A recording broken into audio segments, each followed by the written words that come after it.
Hello to all and welcome again. Next MCQ series 501 to 600 लेते हैं। Question number 501 है हमारे पास। निम्न में से किस पादप हार्मोन को अभी तक पृथक नहीं किया गया है? तो ऑप्शन नंबर 1 है हमारे पास ऑक्सिन, फ्लोरिजन, साइटोकाइनिन, जिब्रेलिन। तो बिल्कुल फ्लोरिजन जो पादप हार्मोन है उसे अभी तक पृथक नहीं किया गया है। ऐसा माना जाता है कि एक काल्पनिक हार्मोन है। क्वेश्चन नंबर 502 के आगे हम बात करते हैं। मूल शीर्ष की वृद्धि को संदमित करने वाला हार्मोन है साइटोकाइनिन, ऑक्सिन, जिब्रेलिन, उपरोक्त सभी। तो मूल शीर्ष की वृद्धि को संदमित करने वाला हार्मोन आपका ऑक्सिन हो जाएगा। आपका आंसर हो जाएगा ब। 503 की बात करते हैं। खेतों में द्विबीजपत्री खरपतवार को नियंत्रित करने में प्रयोग किया जाता है IAA, GA, IBA, 24D। ये 1 की जगह आई कर लेना डिस्टेंस, और ये IBA है बिल्कुल। तो यहाँ पर हम खेतों में द्विबीजपत्री खरपतवार को नियंत्रित करने में 24D का प्रयोग करते हैं। सभी ऑक्सीजन है लेकिन 24D का प्रयोग हम IAA, IBA और 24D ये ऑक्सीजन के प्रकार है। 24D का प्रयोग हम द्विबीजपत्री खरपतवार को नियंत्रण करने में करेंगे। पादपों में किस वृद्धि नियंत्रक को स्ट्रेस हार्मोन कहा जाता है? IAA, ABA, IBA अन्य तो ABA एब्सिसिक एसिड को स्ट्रेस हार्मोन कहा जाता है। फाइटोक्रोम की खोज किसके द्वारा की गई थी? बोर्थविक एवं Hendricks, Boysen, Jansen, Gardner, Allard, Darwin, Went. तो बोर्थविक व हेंड्रिक्स ने फाइटोक्रोम की खोज की थी। निम्नलिखित में से कौन सी प्रक्रिया परंपरागत जैव प्रौद्योगिकी का उदाहरण नहीं है? दुग्ध से दही का पनीर का निर्माण है, गन्ने के रस से सिरके का निर्माण है, पुनर्योगज डीएनए तकनीक से औषधि का निर्माण और शर्करा और बियर ये है और ये नहीं है। तो आपका आंसर हो जाएगा स। जैव प्रौद्योगिकी शब्द का सर्वप्रथम प्रयोग किसके द्वारा किया गया था? Alexander Fleming, Karl Ereky, Haberlandt या शिप्रा गुहा मुखर्जी के द्वारा? तो कार्ल एरेकी के द्वारा किया गया था। भारत सरकार द्वारा राष्ट्रीय जैव प्रौद्योगिकी बोर्ड की स्थापना किस वर्ष की गई? 1982 में, 1978 में, 1986 में, 1990 में। तो 1982 में की गई थी। भारत में कोशिका एवं आणविक जीव विज्ञान का केंद्र कहाँ पर स्थित है? नई दिल्ली में, हैदराबाद में, पुणे में या चंडीगढ़ में? तो हैदराबाद में स्थित है। ICGEB का किस संगठन से संबंध है? तो इसकी फुल फॉर्म आप ध्यान रखेंगे, International Centre for Genetic Engineering and Biotechnology. और इसका जो संबंध हो जाएगा NBTB, यूनिडो, IARI, ICFRE। तो यूनिडो से हो जाएगा United Nations Industrial Development Organization से। लगभग 170 देश कंट्रीज इसमें शामिल है। तो ये भी आप थोड़ा ध्यान देंगे। इयान विल्मोट द्वारा प्रथम भेड़ के क्लोन का नाम क्या था? मोली, डोली, पोली, जोली। तो डोली था। जीवाणु भोजी की खोज निम्नलिखित में से किसके द्वारा की गई थी? थियोडोर स्ट्रिच ने, एंटोनियो वन ल्यूमेनहॉक ने, KF बोर्डक ने या फ्रेडरिक W वॉर्ट ने? तो बिल्कुल फ्रेडरिक W वॉर्ट के द्वारा जीवाणु भोजी की खोज की गई थी। कौन से एंजाइम डीएनए को विशिष्ट स्थल पर काटते हैं? Ligase enzyme, polymerase enzyme, restriction endonuclease या उपरोक्त सभी? तो रेस्ट्रिक्शन एंडोन्यूक्लियस आपका आंसर हो जाएगा। प्राकृतिक रूप से रेस्ट्रिक्शन एंडोन्यूक्लियस एंजाइम पाया जाता है जीवाणु में, विषाणु में, पादपों में, जंतुओं में? तो बिल्कुल जीवाणुओं में पाया जाता है। वाहक डीएनए है प्लाज्मिड, cDNA, संश्लेषित डीएनए, उपरोक्त सभी? तो प्लाज्मिड जो हो जाएंगे वो वाहक डीएनए हो जाएंगे। बैक्टीरिया में मिलने वाला एक्स्ट्रा क्रोमोजोमल मटेरियल प्लाज्मिड कहा जाता है। M13 उदाहरण है प्लाज्मिड का, जीवाणु भोजी का, कॉस्मिड का, उपरोक्त सभी का? तो M13 जो है वो जीवाणु भोजी बैक्टीरियोफेज का एग्जाम्पल है। डीएनए खंडों की पहचान में कौन सी ब्लॉटिंग तकनीक का उपयोग किया जाता है? Genomic DNA, western blotting, southern blotting या नॉर्दर्न ब्लॉटिंग? तो बिल्कुल साउदर्न ब्लॉटिंग का हम यहाँ पर प्रयोग करते हैं। डीएनए के मुक्त सिरों को जोड़ने का कार्य कौन सा एंजाइम करता है? रेस्ट्रिक्शन एंडोन्यूक्लियस करेगा, लाइगेजेस करेगा, लाइसोजाइम करेगा, उपरोक्त सभी? तो लाइगेजेस करेगा। जंपिंग जीन्स किसे कहते हैं? फास्मिड को, प्लाज्मिड को, कॉस्मिड को या ट्रांसपोजोन्स को? तो ट्रांसपोजोन को हम जंपिंग जीन के नाम से भी जानते हैं। 1989 में कैरी मुलिस ने किसकी खोज की थी? प्लाज्मिड की, पॉलीमरेज श्रृंखला अभिक्रिया की, सदर्न ब्लॉटिंग तकनीक की, वेस्टर्न ब्लॉटिंग की? तो बिल्कुल PCR की खोज जो की गई थी वो कैरी मुलिस के द्वारा 1989 में की गई थी। cDNA के निर्माण में प्रयुक्त होता है tRNA, mRNA, rRNA या DNA? तो बिल्कुल cDNA कंप्लीमेंट्री DNA के निर्माण में mRNA प्रयुक्त होता है। EcoR नामक एंजाइम का स्रोत है जीवाणु, शैवाल, पादप, उपरोक्त सभी? तो जीवाणु। इकोलाई से EcoR बना है। सर्वप्रथम परागकोश संवर्धन द्वारा अगुणित पादप विकसित करने का श्रेय किसे जाता है? जौहरी और माहेश्वरी को, हेबरलैंड को, PR वाइट को, गुहा एवं महेश्वरी को? तो बिल्कुल सर्वप्रथम पराग को संवर्धन द्वारा अगुणित पादप विकसित करने का श्रेय गुहा एवं महेश्वरी को जाता है। संक्रमित पादप से रोग रहित पादप विकसित किए जाते हैं भ्रूण संवर्धन द्वारा, जड़ संवर्धन द्वारा, परागकण संवर्धन द्वारा या प्रौढ़ संवर्धन द्वारा? तो बिल्कुल आपका इसमें आंसर हो जाएगा प्रौढ़ संवर्धन द्वारा।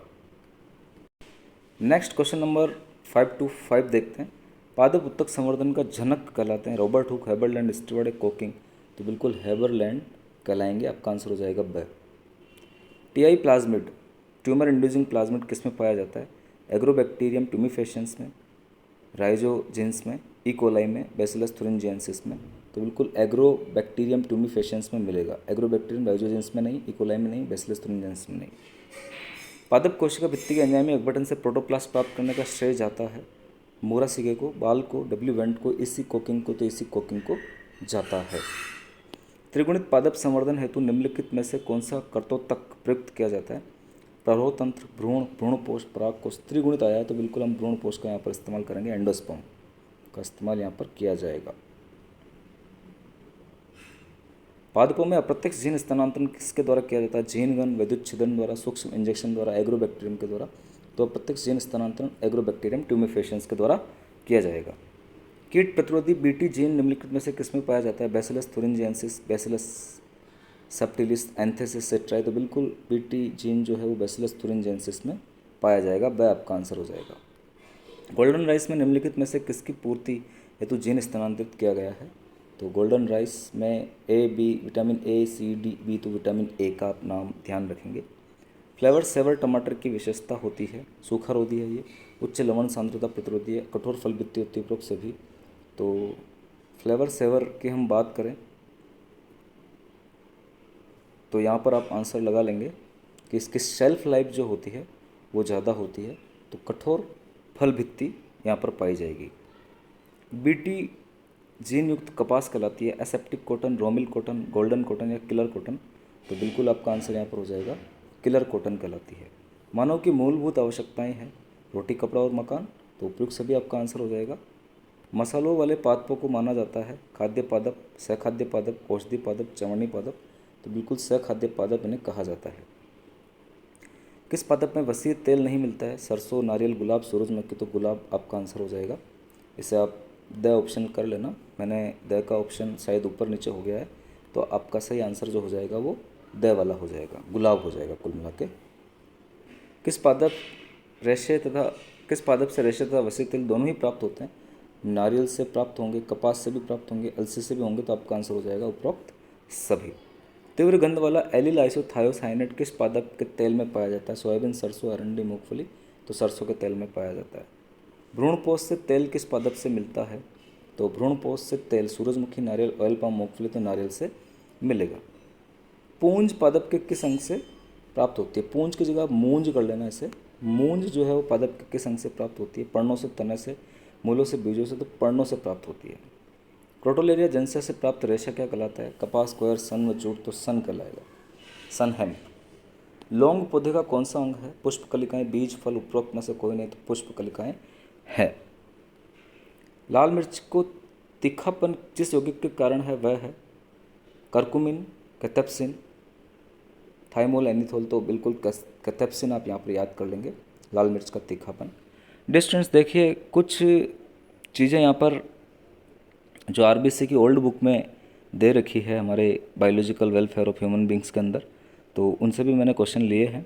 तो आप ऐसा नहीं सोचेंगे सर ये हमारे कोर्स में नहीं है, बिल्कुल आपके कोर्स में कुछ चीज़ें इसमें से नहीं आएगी, लेकिन फिर भी आप ये क्वेश्चन कर लें क्योंकि मैंने यहाँ पे डाले हैं। कोर्स में जो है वहीं से प्रश्न आएगा, आप कंफ्यूज ना हो, जो आपके कोर्स में है प्रश्न आपका वहीं से आएगा। कुछ चीज़ें आउट ऑफ कोर्स भी मैंने इस पेपर में डाल दी है। फादर ऑफ मेडिसिन कौन है? तो चरक, हिप्पोक्रेट्स, थियोफ्रस्ट, धन्वंतरी? तो हिप्पोक्रेट्स हम आंसर लगा लेंगे। मॉर्फिन किस पादप से प्राप्त होता है? अफीम, कुनन, हींग, सर्पगंधा? तो अफीम से प्राप्त होता है।